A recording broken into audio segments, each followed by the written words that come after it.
levels up with, or maybe if you're playing Paladin that doesn't get this, and you want to have this on your Paladin, it's not a bad choice. And Wood Elves gain movement speed, so that's really good for like positioning in combat and getting into melee range, particularly on a melee character, but also on a ranged character. So the decision is, if you're playing an intelligence-based character, you might pick up an offensive cantrip. If you're playing something else, you might pick up one of the others, but movement speed on the Wood Elves is going to be good no matter what. Moving along to Tieflings, they have dark vision the same as Elves at 12 meters, and they also have something called Hellish Resistance, which gives them resistance to fire damage, meaning they only take half fire damage when they take fire damage. And the difference in subclasses really comes down to a couple things. First is the cantrip or level 0 spell they can learn at the first level. They each have a different one that kind of specializes in different things. We'll mouse over those so you can see what they are. But one thing that you won't see during character creation is that as these races level up, they'll actually gain spells as well, and they'll gain different spells. So the Asmodeus Tiefling will gain Hellish Rebuke and Darkness once per long rest at level 3 and level 5. And the Mephistopheles Tiefling will gain Burning Hands at level 3 and Flame Blade at level 5. Again, these are once per rest. And the Zariel Tiefling will gain the Searing Smite and Branding Smite abilities that they can use once each on long rest at levels 3 and level 5.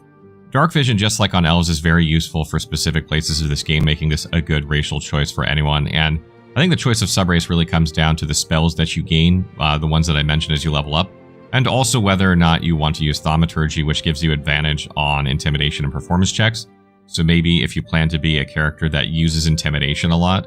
Moving to Drow, Drows have Drow weapon training, which gives them proficiency with Rapier, Short Sword, and Hand Crossbow. They also have superior Dark Vision, which allows them to see in the dark 24 meters compared to the 12 meters of Elf, Tiefling, and a couple other races. And they also have Fey ancestry similar to Elves, which makes it so that they have advantage on saving throws against being charmed, and they can't be put to sleep. I'll say that the weapon proficiencies for this race are kind of negligible unless you're playing like a pure spellcaster that basically has no proficiencies, because Bard and Rogue have these proficiencies exactly and even more. And so do other martial classes like Fighter, Paladin, Ranger. They have all these already. So this isn't particularly great for most martial classes and most kind of hybrid classes. It's really only good for casters. I think because you have superior dark vision here, you're kind of be able to be a long-range specialist in dark places. And I think if you plan to play a very long-ranged character, Drow is a good choice, because in those dark places, you'll still be able to connect with your ranged attacks with bows or crossbows or spells at long range, and you won't have the problems that maybe some other races will. And when it comes to the sub-races, they really only have impact on dialogue options and the story. So from a stat perspective, they don't really factor in. But you should read these descriptions and see, what fits best for you. And this brings us to humans. Humans have weapon proficiency with spears, pikes, halberds, and glaives, and also armor proficiency with light armor and shields. And they also have an additional skill to be proficient in, so they can pick one more on top of the class that they are. And their carrying weight has been increased by 25%. So the issue with the human proficiencies is that you would basically have to take a casting class to gain the benefit of this, or maybe a hybrid class that doesn't have access to martial weapons. So something like a cleric, maybe, if it's not a Tempest or War Cleric, might benefit from this, being able to use these martial weapons as well, but they won't make use of the light armor proficiency since they'll already have this. So some of these proficiencies, kind of no matter which way you go, will be wasted. In this Baldur's Gate 3 video, so that's not optimal. But the extra skill proficiency could be great on a utility character, like on a rogue or a ranger, or maybe a bard to gain even more skills, or maybe on a character that just doesn't have a lot of skills in general, since most other classes only have 2 skills. Picking up an extra skill could make them a lot more useful outside of combat. I think that's really the reason to pick human, is that extra skill proficiency. So this takes us to Githyanki, and Githyanki has something called Astral Knowledge, which makes it so they gain proficiency and all skills of a chosen ability until their long rest. So they can change this after each long rest, and by ability they mean something like dexterity or strength or intelligence, something like that. So if they pick dexterity, for instance, they'd have proficiency in acrobatics, sleight of hand, and stealth until their next long rest. And then maybe they, take intelligence, and so now they have proficiency in arcana, history, investigation, nature, and religion, and they can keep changing this each time they rest, or they can keep it on the same one. But that's huge, right? This is like invaluable, because you can get an entire skill group of proficiencies just from this one thing, being able to change it constantly. Kind of makes Githyanki ahead of a lot of races in terms of their effectiveness. And they also gain a decent number of proficiencies in light and medium armor, as well as proficiency in short swords, long swords, and great swords. So this is huge because, maybe you have a hybrid type character like a cleric or a druid, but you want to use a great sword, then you could use it right away just by taking this race. Or maybe you're playing a warlock or a wizard or sorcerer and you want some better armor. Like maybe you don't have any proficiencies because you're a sorcerer or wizard. Now you have medium armor proficiency. You could slap on medium armor instantly and have more armor class just from picking this one race, making Githyanki a really, really strong race between everything that they have. So this takes us to dwarves. The first thing you're going to notice is that they can only move 7.5 meters per turn compared to the norm, which is 9 meters. So they're not going to be able to move as much in combat. They have proficiencies with battle axe, hand axe, light hammer, and warhammer. And they have dark vision, the same as elves and tieflings at 12 meters, making it kind of mid to low range in terms of what they can see in the dark. And they have dwarven resilience, which gives them advantage on saving throws against poison, and they have resistance to poison damage. So just like elf and tiefling, dark vision is nice, particularly if you're playing like a mid to short range character, like a melee character or a very short distance caster. The combat proficiencies in battle axes, hand axe, light hammers, and warhammers are not going to be super useful. If you're playing a martial class, since they'll already have these will be more applicable to maybe a class that's only got simple weapons or maybe even less than simple weapons. So they're not particularly useful to a lot of classes that might take advantage of this. And the Dwarven Resilience is just nice to prevent damage. Anytime you can prevent damage, that's good. So having that is a nice bonus. The downside, again, is the movement speed is reduced, which means that you might have a harder time getting into melee combat or getting into position if you're a ranged character. So for sub-races, first is Gold Dwarf. This increases your hit point maximum by 1 and increases this again every time you gain a level. The level cap in this game is 12, so the most you'll be able to get out of this is 12 extra hit points. That's probably the equivalent of like 1 or 1.5 levels depending on your class. That's pretty nice. I think this is going to be far better later in the game than it's going to be earlier in the game, but it's a nice little bonus if you're trying to figure out what type of dwarf. This is just good on any character, really. Shield dwarves, on the other hand, gain armor proficiency with light and medium armors. And again, this kind of benefits non-martial classes and clerics are already going to have this, druids are already going to have this. So this is kind of like your rogues, warlocks, and maybe your wizards, orcs. Something like that is the classes that you would want this on. Otherwise, you're already going to have these proficiencies. So if you're not playing like one of those classes, maybe Bard, you're really not going to take advantage of this much. Then you have Durgar, which gains superior dark vision, changes the regular dark vision into the 24-meter variant that the Drows also have. So this is great if you're planning to play a ranged character or a spellcaster that throws long-range spells. That will help you a lot in dark areas connect with your spells. And they also gain advantage on saving throws against illusions and being charmed or paralyzed. So between that and poison, you'll be pretty tanky. And this is probably the best all-around one to pick, in my opinion, because superior dark vision is very, very strong.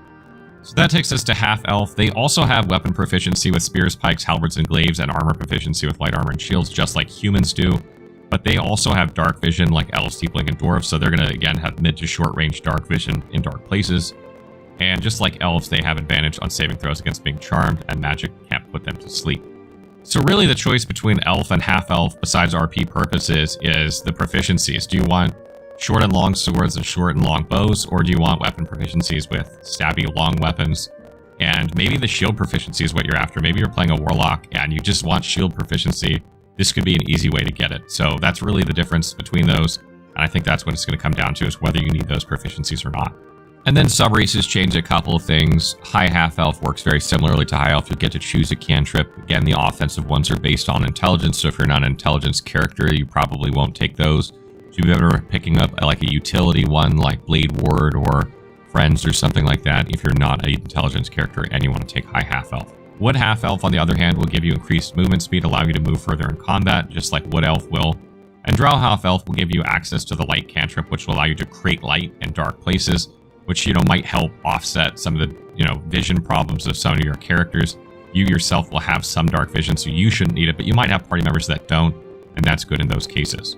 So this takes us to halflings, which the first thing you'll notice is that they have lower racial speed, just like dwarves at 7.5 meters, so they can't move around as well in combat as some other races. But they also have the lucky racial feature, which makes it so they effectively can't critically miss on attack rolls, ability checks, or saving throws.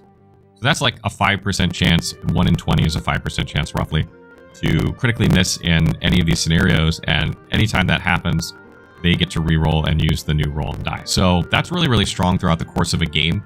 It might not seem like it initially, but you will probably trigger this, a lot of times over the course of a very long playthrough. And they also have advantage on saving throws against being frightened, so they're not going to be able to be frightened very easily at all. And lucky is just a great overall racial feature. It's probably one of the best in the game, so this is good for, this race is basically good for any class. but I probably wouldn't recommend it as much for a melee character that has to move around more than a ranged character. And then when you move to the sub-races, Lightfoot Halflings gain advantage on stealth checks, making them incredibly hard to spot when they're on stealth, and Strongheart Halflings have advantage on saving throws against poison and resistance to poison damage, kind of like Dwarves do. So you're gaining some more resistance to damage, or you're going to be a bit sneakier, or a lot sneakier in this case. So depending on whether you're playing like a stealthy character, or you're not playing a stealthy character, kind of determine which one of these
saved you. And I'm here to save you again. Parasites are merely a symptom of a greater sickness in Faerun. And I'm here to save you again. Hear the voice of parasites are merely a symptom of the absolute, and believe it to be a god. The absolute is more dangerous than you can possibly conceive. It threatens all who live. It threatens the gods, the weave, the very fabric of the universe itself. How would you feel about helping me kill some evil bastards?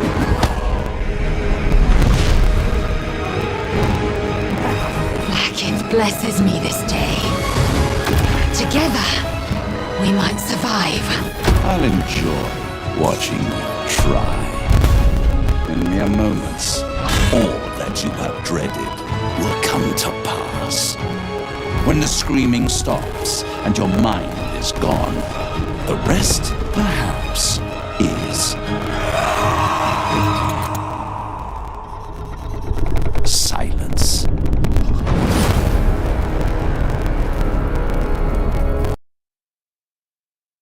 The greatest.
Remarkable.